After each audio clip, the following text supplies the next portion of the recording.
Next topic समझते हैं, inverse of matrix by elementary operation. किसी एक मैट्रिक्स का इनवर्स निकालना है। कोई मैट्रिक्स गिवन दिया होगा, उस मैट्रिक्स का इनवर्स निकालना है। कैसे निकालना है? तो एलिमेंट्री ऑपरेशन के थ्रू या एलिमेंट्री ट्रांसफॉर्मेशन, इस तरीके से मेंशन आता है। Find the inverse inverse of a matrix by elementary operation. अब एलिमेंट्री ऑपरेशंस क्या होते हैं? एलिमेंट्री ऑपरेशंस वही जो हम रो को कॉलम में चेंज कर रहे थे या रो को रो में चेंज कर रहे थे। ये जो ऑपरेशन हमने पहले पढ़े थे इससे पहले वाली वीडियो में, या पहले रो में चेंज करना है तो फर्स्ट रो में कुछ हमने थर्ड रो ऐड करके चेंज कर दिया, तो यही वो ऑपरेशन थे, एलिमेंट्री ऑपरेशन। इस ऑपरेशन का यूज करके हमें कोई मैट्रिक्स गिवन होगा, उसका इनवर्स फाइंड करना है। अब दो मेथड होते हैं, दो तरीके होते हैं हमारे पास ऑपरेशन के। दो टाइप के ऑपरेशन होते हैं। फर्स्ट ऑपरेशन होता है हमारा रो ऑपरेशन।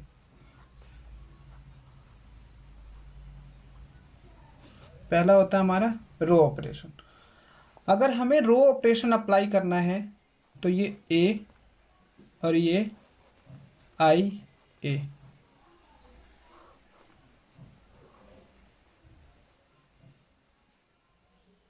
ये है। मतलब ये होता है कि ये हमारा गिवन मैट्रिक्स होगा, गिवन जो हमें क्वेश्चन में मिलेगा, गिवन मैट्रिक्स, और ये आइडेंटिटी मैट्रिक्स होगी।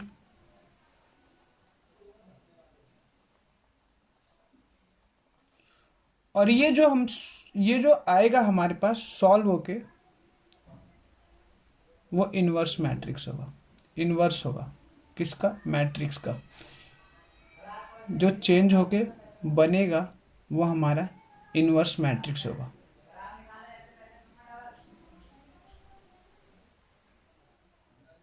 इसी का इनवर्स हमें निकालना है, इसी मैट्रिक्स का इनवर्स निकालना है, इस मैट्रिक्स का इनवर्स। तो ये गिवन मैट्रिक्स होता है, और इस गिवन मैट्रिक्स को क्या कैसे करके हमें इनवर्स निकालना है ये मैं समझाऊंगा। दूसरा ऑपरेशन है हमारा कॉलम मैट्रिक्स, कॉलम ऑपरेशन। उसमें इस तरीके से लिखते हैं,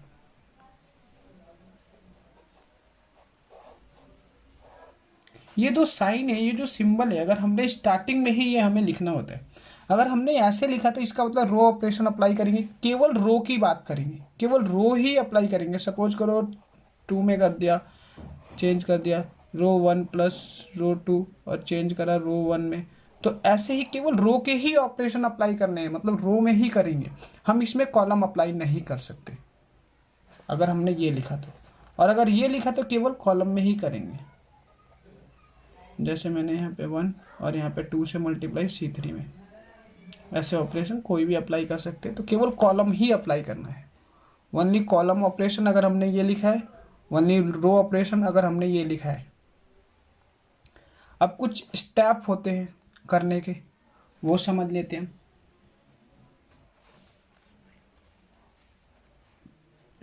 अगर रो ऑपरेशन अप्लाई कर रहे हैं तो पहला मेथड क्या होता है, पहला स्टेप क्या होता है?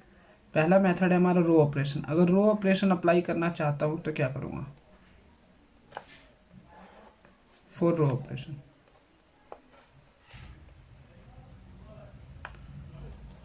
पहला स्टेप, पहले हमें लिख लेना है, write A equal to I A. दूसरा step, by using elementary operation,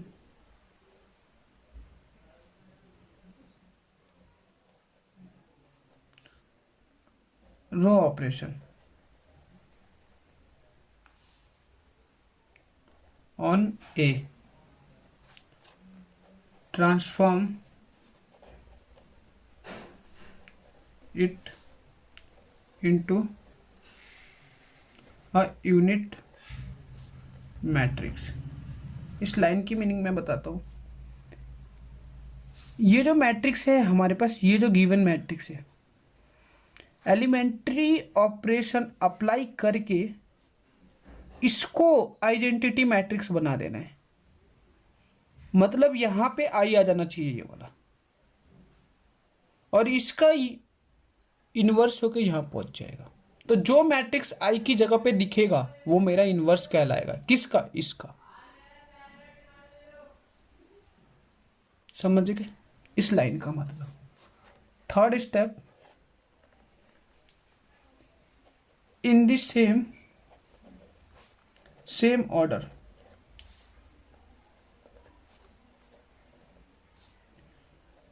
we apply elementary operation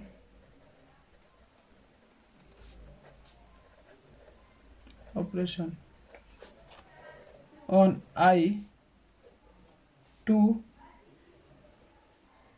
convert it into a matrix B। Then fourth step, finally हमें मिल चुका है A inverse equal to B. उसका नाम हम दे देंगे बी इनवर्स, कोई नाम जो हमारे पास मैट्रिक्स आएगा नया बन के, उसका नाम। और सबसे इम्पोर्टेंट बात, ये मैं आपको एग्जांपल से बताऊंगा जो यहाँ पे लिख रहा हूँ मैं। सबसे इम्पोर्टेंट बात इस बॉक्स के अंदर लिखता हूँ। If on applying one or more elementary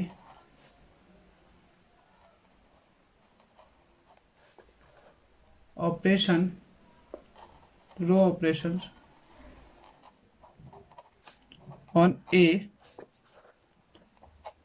we obtain all zeros in one or more rows, then we say that A inverse does not exist। Meaning बताता हूँ इसकी, पहले थ्योरी समझे, मीनिंग समझाता हूँ। इस लाइन का मतलब यह है कि अगर हमने कोई भी जो गिवन हमें मैट्रिक्स मिलेगा, उस मैट्रिक्स में रो ऑपरेशन अप्लाई किया हमने। सपोज कीजिए ये एक मैट्रिक्स मिला मेरे को, 2 3 4 5, ये मैट्रिक्स मिला, इसके दो रो हैं, एक दो दो रो हैं। हमने मैट्रिक्स के ऊपर रो ऑपरेशन अप्लाई किया है और हमें क्या मिलता है? जीरोस इन वन और मोर रोज। या तो हमें पूरा एक रो, कोई भी एक रो या दोनों रो 0 0 हो जाए। ऑपरेशन अप्लाई करने के बाद अगर ये ऐसे बन गया, कुछ नंबर यहाँ पे चेंज हो चुका है, सपोज करो ये चेंज हो चुका है ऑपरेशन अप्लाई करने के बाद, after operation, after elementary operation, ठीक है। एलिमेंट्री ऑपरेशन जैसे ही हमने अप्लाई करा तो ये ऐसे बन गया, तो इसका एक रो क्या हो गया? पूरा फुल्ली 0 हो गया। इसका मतलब इस मैट्रिक्स का इन्वर्स नहीं फाइंड कर सकते। वहीं पे स्टॉप कर देना है और लिख देना है डज नॉट एग्जिस्ट इनवर्स। यहाँ पे नॉट यूज कर लेना है, डज नॉट एग्जिस्ट इनवर्स। तो हम उस मैट्रिक्स का इनवर्स नहीं निकाल सकते। सेम यही चीज अगर हमने कॉलम ऑपरेशन अप्लाई किया है, कॉलम ऑपरेशन अप्लाई किया और कोई भी रो या कॉलम अप्लाई करने के बाद उसके 0 हो जाए, एलिमेंट्स क्या हो जाए?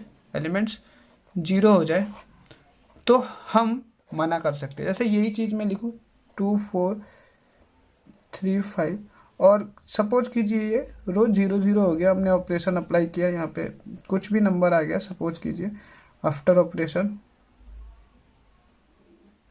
तो इसका इन्वर्स नहीं निकाल सकते, डज नॉट फाइंड इन्वर्स। ये इन्वर्स की थ्योरी। अब इसके क्वेश्चंस करके देखेंगे हम। अब हम इन्वर्स फाइंड करके देखते हैं किसी एक मैट्रिक्स का। फाइंड करने से पहले हम एक चीज़ और देख लेते हैं। सपोज कीजिए कोई भी एक मैट्रिक्स हो, जैसे यहाँ पे एक मैट्रिक्स है 2 4 6 9, ये एक मैट्रिक्स है और हमें इसका इन्वर्स निकालना। तो सबसे पहला स्टेप, इसको बनाना है 1, इसको बनाना है 1। पहला स्टेप, इस 2 को बनाना है 1, इसी का यूज करना है और इसको बनाना है 0। अगर ये हमारा खत्म हो गया, पूरा ये ऑपरेशन अप्लाई हो गया, तो देन हमें पहुंचना है इस वाले पे और इसको फिर बनाना है 1 और इसका यूज करके इसको बनाना है 0। मतलब कि मैं आपको बताऊं तो फर्स्ट स्टेप हमारा ये होगा, तो सेकंड स्टेप हमारा ये होगा, देन थर्ड स्टेप हमारा ये होगा, तो देन फोर्थ स्टेप हमारा ये होगा। अब ये एक एग्जांपल लेते हैं हम क्वेश्चंस। एक क्वेश्चन ये है, by using elementary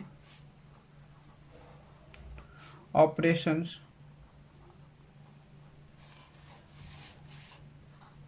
find the inverse of A. एक मैट्रिक्स है जो यहाँ पे लिखा जा रहा है 1 2 2 -1।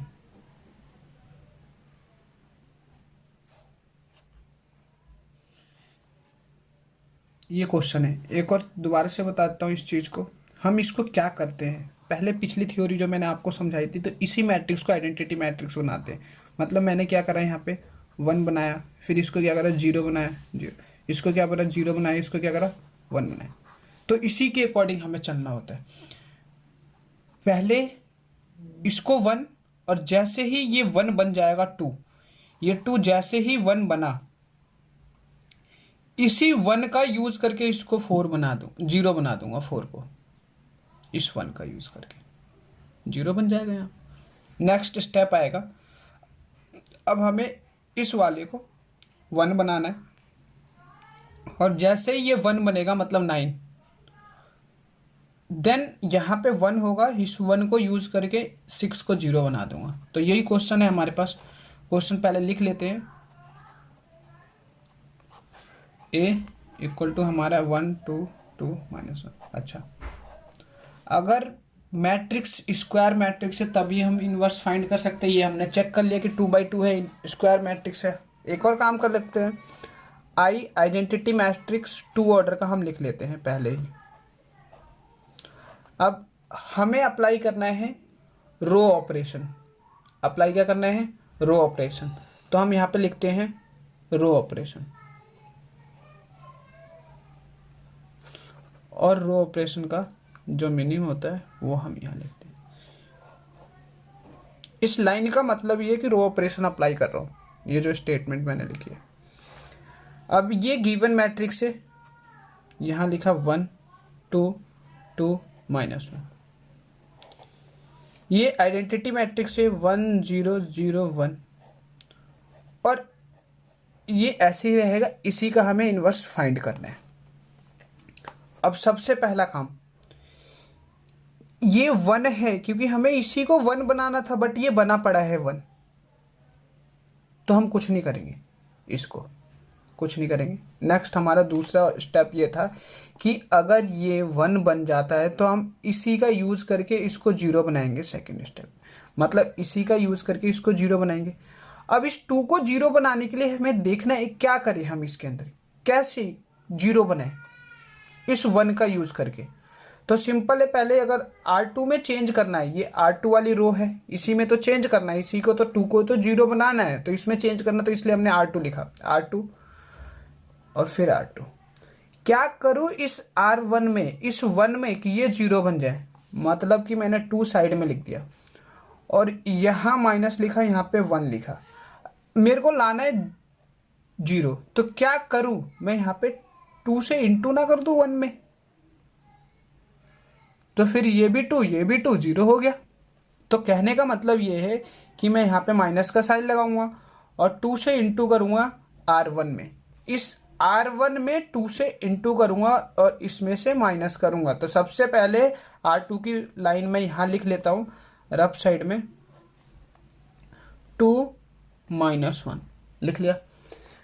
R1 में 2 से मल्टीप्लाई कर देता हूँ तो ये 2 बन जाएगा 2, ये 4 बन जाएगा। अब करना क्या है, माइनस करना है, तो साइन बदल देता हूँ। यहाँ हो गया 0, यहाँ हो गया -5। ये किसका एलिमेंट है, तो ये R2 का एलिमेंट है, क्योंकि चेंज कहाँ हो रहा है, R2 में हो रहा है। तो R2 की प्लेस पे अब ये लिखने वाला हूँ 0 - 5, और R1 वाली ऐसे ही रहेगी वो लाइन, क्योंकि उसमें तो हमने कुछ चेंजिंग नहीं करा। अगर हमने इधर अप्लाई करा ये ऑपरेशन, तो इधर भी यही ऑपरेशन अप्लाई करना है इस मैट्रिक्स पे। क्या करना है, R2 वाली लाइन पहले लिख लेनी है 0 1, ये रहा R2 वाली। R1 में 2 से मल्टीप्लाई 2, और 0 में 2 से कर दो 0, माइनस करना है तो साइन बदल दिया। यहाँ तो कोई फर्क नहीं पड़ेगा 0 पे साइन बदलने से, तो माइनस का 2 और यहाँ पे 1। तो R2 में अब क्या दिखना है, इधर की तरफ -2 और 1 और 1 और 0, यहाँ पे ऐसे ही रहेगा। नेक्स्ट स्टेप हमारा क्या कहता है कि जब ये 0 बन गया आपका, तो थर्ड स्टेप यहाँ पहुँचना है और इसको क्या बनाना है 1, मतलब इस -5 को बनाना है 1। क्या करना है, -5 को बनाना है 1। कैसे, किसी भी चीज़ को 1 बनाने के लिए ये चीज़ यहाँ पे आप लिख के रखो। किसी भी एलिमेंट को 1 बनाने के लिए दो ही तरीके, 1 बनाने के लिए दो तरीके, क्या, मल्टीप्लाई करके कर सकते हैं या डिवाइड करके कर सकते हैं। हम किसी भी नंबर को 1 बनाएंगे तो दो ही तरीका यूज़ करेंगे, या तो मल्टीप्लाई या तो डिवाइड। और अगर हाँ कभी हमें बाय चांस यूज़ करना पड़ता है इंटरचेंज, तो हम इंटरचेंज भी यूज कर सकते हैं। ये मैं इंटरचेंज बताऊंगा कैसे, बट ध्यान रखना है कि 1 बनाने के लिए केवल दो ही चीज़ यूज़ करना है, मल्टीप्लाई और डिवाइड ऑपरेशन। क्या यूज़ करने हैं, ऑपरेशन। कौन से ऑपरेशन, एलिमेंट्री ऑपरेशन। और 0 बनाने के लिए एलिमेंट्री ऑपरेशन यूज करने हैं। उसमें क्या करना है, ऐड कर सकता हूँ और सब्ट्रैक्ट कर सकता हूँ, यही दो काम करूँगा। 0 बनाने के लिए केवल मैं ऐड या सब्ट्रैक्ट कर सकता हूँ, और एक रेयर केस आता है इंटरचेंज। तो कभी इंटरचेंज की ज़रूरत पड़ती है हमें।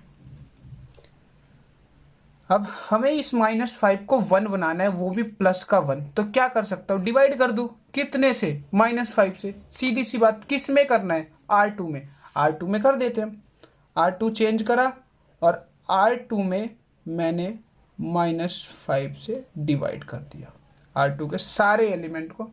तो ये क्या हो जाएगा मेरे पास, 0 को अगर डिवाइड करूँ तो 0 मिलेगा, -5 को करूँ तो 1 मिलेगा, और ये 1 और 2 ये तो एज इट रहेगा। इसमें कर देता हूँ -5 से R2 में, तो ये 2/5 मिलेगा मेरे को, और यहाँ कितना मिलेगा, माइनस का 1/5 मिलेगा, और यहाँ पे मिलेगा मेरे को 1 और यहाँ पे 0। मतलब कि ये जो 1 था इससे डिवाइड किया -5 से तो कितना मिला, -1/5। -2 को डिवाइड किया -5 से कितना मिला, 2/5। किस में चेंज किया था, R2 में, तो केवल R2 की ही एलिमेंट में चेंजिंग दिखेगी हमें। अब ये पूरा नहीं हुआ, नेक्स्ट एक और लाइन बच गया। इस 2 को 0 बनाना है, क्योंकि हमारा ये 1 हो गया, ये 0 हो गया, ये 1 हो गया, यही तो था सिंबल, 1 0 फिर 1 फिर 0। तो इस 1 का यूज करके इसे 0 बनाना है, दैट मीन्स इस 1 का यूज करके इसे 0 बनाना है। कैसे, अब 1 का यूज करके 0 बनाना है, वो भी 2 को 0 बनाना है। तो 0 बनाने के लिए ऐड या सब्ट्रैक्ट यूज करना है, सीधी सी बात है। क्या करूँ, R1 में चेंज करना है, R1 में चेंज करा। ये प्लस का 2 है, तो प्लस के 2 को 0 बनाने के लिए -2 की जरूरत पड़ेगी। तो मैं सीधे से 1 को 2 कैसे बना सकता हूँ, माइनस लिखा और 1 को 2 बनाने के लिए 2 से इंटू कर दो 1 में। अब ये पूरी लाइन में यहाँ पे रफ साइड में लिखूंगा R1 का पहला एलिमेंट कितना है, R1 का यहाँ पे है 1 2, यहाँ लिखा था साइड में। R2 का एलिमेंट यहाँ पे कितना है 0 1, इसमें 2 से मल्टीप्लाई, तो 0 और यहाँ पे 2, साइन बदलेंगे, माइनस का साइन करना है, तो 0 और यहाँ पे 1। तो ये जो वैल्यू दिखेगी 1 0 वो फर्स्ट रो में लिखना है, मतलब 1 0 और 0 1, ये तो सेकंड रो का एलिमेंट था, यहाँ पे लिख दिया। नेक्स्ट हम यहाँ पे भी यही ऑपरेशन अप्लाई करना है, R1 पहला रो, ये हमने लिखा 1 और 0 साइड में, R2 वाले में इसमें, क्योंकि इसी पे तो अप्लाई कर रहे हैं हम। R2 का ये जो एलिमेंट है इसमें 2 से मल्टीप्लाई करना है, मतलब 2 4 बनेगा और -1 -2 बनना है, तो 2 को 4 और नीचे 5 और यहाँ पे -2 और यहाँ पे 5। करना ही क्या है, साइन बदलना है, तो ये माइनस का प्लस हो जाना है, तो ये हो गया 2/5। 1 में से -4/5 निकालो, 1 - 4/5 मतलब कि एलसीएम लो, 5 में से 4 निकालो, कितना हो गया हमारे पास 1/5। तो जो हम R2 में लिखेंगे वो अब ये लिखे, सॉरी R1 में, क्योंकि R1 चेंजिंग हो रहा है, R1 में लिखेंगे 1/5 2/5, और जो वैल्यू यहाँ पे R2 में वो वैसी रहेगी 2/5 -1/5, और ये हो गया हमारा A। इधर आ गया आइडेंटिटी मैट्रिक्स, हो गया हमारा काम। यहाँ I लिख देंगे और इसका नाम दे देंगे हम B एलिमेंट, और यहाँ पे A लिख देते हैं। तो ये B एलिमेंट B मैट्रिक्स की वैल्यू कितनी होगी हमारे पास 1/5 2/5 2/5 -1/5, और यही B एलिमेंट क्या है, A का इन्वर्स है, तो हम ऐसे बोल सकते हैं B से। या तो हम ये स्टेप ना भी लिखे तब भी चलता है, हम डायरेक्ट ये लिख देते हैं, डायरेक्ट A इन्वर्स कितना 1/5 2/5 2/5 -1/5। अब कई बार स्टूडेंट ये पूछते हैं कि हमें मालूम कैसे चलेगा कि हमारा इन्वर्स आया नहीं आया। करने के बाद जैसे यहाँ पे आइडेंटिटी मैट्रिक्स आ जाए तो हमारा इन्वर्स आ चुका है, आगे कुछ नहीं करना। एक और चीज, अगर गिवन मैट्रिक्स 2 ऑर्डर का है तो मैक्सिमम जो स्टेप लेने हैं, ये जो ऑपरेशन दिख रहे हैं, ये स्टेप मैक्सिमम चलेंगे 4 स्टेप से 5 स्टेप तक, 4 से 5 अगर 2 ऑर्डर का है गिवन मैट्रिक्स, तो इतने में सॉल्व हो जाना है, इससे ज़्यादा स्टेप नहीं होता। और अगर वो 3 ऑर्डर का है तो 3 ऑर्डर के मैट्रिक्स में 9 एलिमेंट होते हैं, और अगर 9 एलिमेंट हैं तो मैक्सिमम 9 से 10 स्टेप होंगे, मिनिमम में भी ख़त्म हो जाते हैं, 4 से भी कम स्टेप में ख़त्म हो जाते हैं। जितने एलिमेंट होते हैं उतने ही स्टेप लेने होते हैं और उससे जल्दी ही ख़त्म हो जाते हैं। जैसे यहाँ पे 3 स्टेप में ही ख़त्म हो जाएगा, कोई ज़रूरी नहीं है कि हर बार 3 स्टेप में ख़त्म हो जाए, लेकिन मैक्सिमम 4 स्टेप हो सकते हैं। मैक्सिमम स्टेप की बात कर रहा हूँ, मिनिमम इससे कम में होता है हमेशा। अगर वो ये मैक्सिमम स्टेप इतने हो सकते हैं, और मिनिमम तो जितने एलिमेंट है उससे कम स्टेप ही लगने हैं। अब हम नेक्स्ट वीडियो में देखेंगे नेक्स्ट क्वेश्चन।